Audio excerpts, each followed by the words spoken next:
بسم اللہ الرحمن الرحیم۔ فرمان باری تعالی ہے ان اللہ یحب التوابین و یحب المتطہرین، کہ بے شک اللہ توبہ کرنے والوں اور پاک رہنے والوں سے محبت فرماتا ہے۔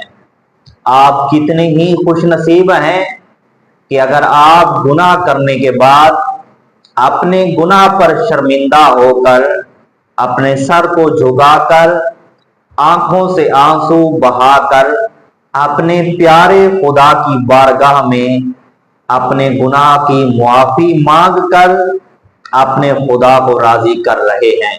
میرے حضور علیہ السلام اس بات پر مسکرا پڑے کہ ایک آدمی ایسا ہے کہ چند لمحے پہلے اس پر اس کا خدا ناراض تھا، لیکن جب اس نے معافی مانگی وہی اللہ اس سے محبت کر رہا ہے۔ میرے حضور علیہ السلام کا دربار ہے۔ حضور علیہ السلام فرماتے ہیں کہ بعض اوقات آدمی گناہ کے سبب جنت میں چلا جاتا ہے۔ کچھ غلاموں نے عرض کی یا رسول اللہ صلی اللہ علیہ وسلم کہ گناہ کے سبب آدمی کیسے جنت میں چلا گیا؟ آدمی تو گناہ گار ہے، وہ جنت میں کیسے چلا گیا؟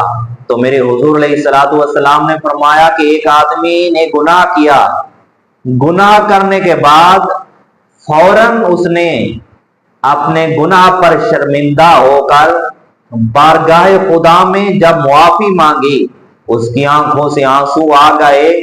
جب اس نے اپنا سر خدا کی بارگاہ میں جھکایا تو اللہ نے اس کو اسی گناہ کے سبب، یعنی اللہ نے اس کے گناہ کو معاف فرما دیا اور رب تعالیٰ نے اس کو جنت عطا فرما دی۔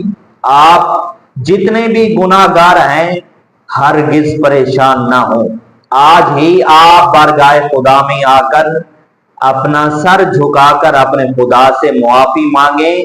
یہ وہ در ہے، جتنا ہی بڑا گناہ گار آ جائے اللہ فرماتا ہے کہ ہماری تو رحمت کے دروازے کھلے ہیں، آج بخشش کے دروازے کھلے ہیں، ہم تو مائل بکرم ہیں، کوئی سائل ہی نہیں، راہ دکھلائیں کسے راہ روے منزل ہی نہیں۔